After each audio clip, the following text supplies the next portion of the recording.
Ang pagtulong at pagkalinga sa iba ay bahagi na ng pagkatao niya.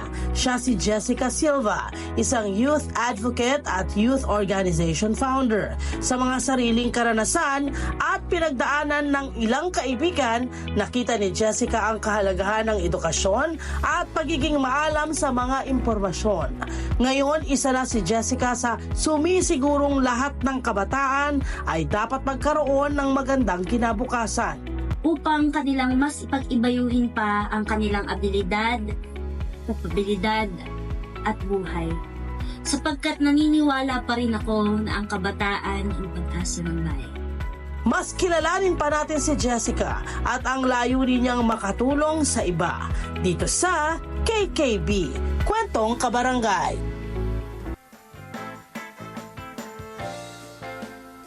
Mga kabarangay, sama na natin ngayon dito si Jessica Silva. Good morning, Jessica. Kumusta ka? Mabuti. Ayan, dito Good tayo. morning po. Lapit-lapit tayo. Kumusta ang umaga mo? Masaya naman po. Magandang umaga po sa Yan. ating mga kabarangay. Magandang umaga po sa ating mga kapatid sa Net 25. Ayan, okay, eto na. Umpisahan na natin. Nagtatag ka, ano ang pangalan ng iyong organisasyon at bakit ito itinatag? Ang aming pong organisasyon ay Alagaan Natin ang Kabataan with its acronym ANAK po. Unang-una po ito ay tinatag mula sa aking puso po nang sa gayon makatulong po tayo sa mga kabataan. Ano yung hugot mo? Bakit mo siya ginawa? I mean, are you yourself yung parang may pinagdaanan ka ba kaya ginawa mo to? Ano yung push mo? Kasi karamihan ng mga gumagawa ng mga ganito, ng mga advokasya, may pinagdaanan, sila yung naka-experience. Ikaw, ano yung kwento mo? Opo, no, Miss Love, ako po, ang kwento ng buhay ko po. Ako po ay isang anak na kung saan ang aking pong mga magulang ay hindi ko po kasama growing up kasi po Oy. nagtatrabaho po sila. So ako sa Abroad. Yes, abroad po, Oho. pagbalik po dito, and kung Oho. saan-saan po. Correct. So, matagal kang nawawala ng magulang. Sino yung nag-aalaga sa'yo ng mga Well, panahon na yun? nung bata po ako, naiwan po kami sa aking lola po. Yun. Opo. Mabuhay ang mga lola. Mabuhay po. Na tumutulong sa mga magulang. Opo. And then you started this project. Yes Nung umpisa, mag-isa ka lang ba? Paano ang ginawa mo? Meron ka ba agad naging miyembro? Gaano katagal bago dumami yung miyembro mo? Well, we started po as family, close-knit community po, kung saan ang kasama ko po ay totoo, mga anak, mga kapatid ko po, anak ng mga kapatid ko po, mga Yes. kapitbahay, Yes. pamilya at kaibigan. Ano yung common sa mga nakukuha po ninyong miyembro or mga nagiging member po ng anak? Well, ang amin pong advocacy is for the youth, so youth empowerment po. Meron silang Yes. pagmamahal sa youth po. And then, ano ang naitutulong ng organisasyon dito sa mga kabataang ito? Well, napakagandang tanong po niya na. So, bukod po sa lahat ng sa advocacy, sa vision mission po ng anak, nakakatulong po ito dun sa mismong programa, yung pangangailangan na sumasagot sa sikmura, sa mental health, sa education, at marami pa pong iba. Ang alam ko, kayo daw ngayon ay parang may mga nagiging member na sa ibang lugar, ano? Yun ba ang ano nyo? Yun ba yung parang gusto nyong mangyari na maipaabot sa iba pang mga kabataan sa iba't ibang lugar ng Pilipinas? Well, that's true po, ma'am. Kasi ngayon po, dati ang vision lang naman namin is buong Taguig makilala yung programa. Pero ngayon, we have Karanglan, Nueva Ecija, nakausap na po namin sa Iloilo, sa Bulacan, at sana po, hopefully, pagdating ko sa Marawi, sa Mindanao po. Wow! Ang balak mo ay magkaroon din ng kagaya mo na leader doon at saka kayo magko-collab ng kung ano Yes, man ang correct po. pangangailangan. Okay, ano ang mga benepisyo kapag ikaw ay nakasali dito sa organisasyong ito? Bukod sa sinasabi mo sa mental health, sa pagkain, sa edukasyon, ano yung meron na pwede pa nilang mapakinabangan?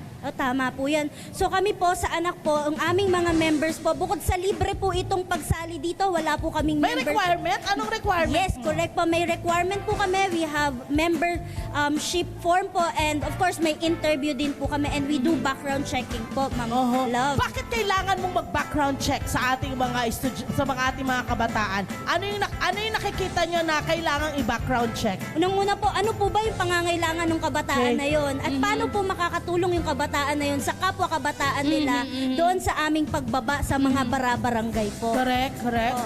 At napansin ko, parang ikaw rin ay may iba ka pang ginagawa. Ikaw raw ay guro. Opo, Teacher, tama po pwede yan. bang ikwento mo sa amin ano pa yung iyong mga karera? Ang alam ko rin, ikaw ay may PhD or masteral. Ano ang pwede ba ikwento mo yan sa kanila? Sa mga nanonood po, ako po ay nagtapos ng 6 na kurso po. Ako po Okay, ay may wow. 2 bachelor's degree, 2 master's degree, at may 2 po akong doctorate degree po. And ako po ay, I am very humbled and honored to have that po. At ako po ngayon ay nagtuturo sa PUP po. Ay, aba, sa aking sintang paaralan. Mabuti Oo. naman. Pero yun nga yung gusto mong ipakita sa mga kabataan or sa mga miyembro ng anak na kahit mahirap ka or kahit ang magulang mo ay malayo sa'yo, merong magandang pwedeng mangyari sa'yo. Opo. Ano ang naituro sa'yo ng pagiging parang advocate at leader ng anak? Tama po. Naturuan po akong maging isang disiplinado, maging Okay. focus po, at yung pagiging self-centered po, nawala po yan. Natanggal. Opo, oo. kasi sa advokasya, kailangan po mapagmahal ka, ibibigay mo, parang sa magulang po, anak nga po, no?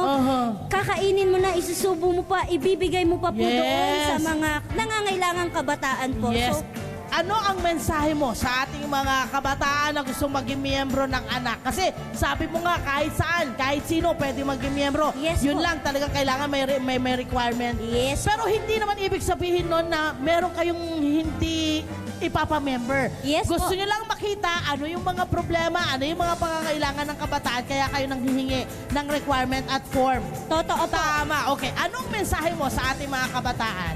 Una't higit sa lahat po sa ating mga anak at mga kabataang kabarangay na nanonood po, lagi po natin i-honor ang ating mga magulang.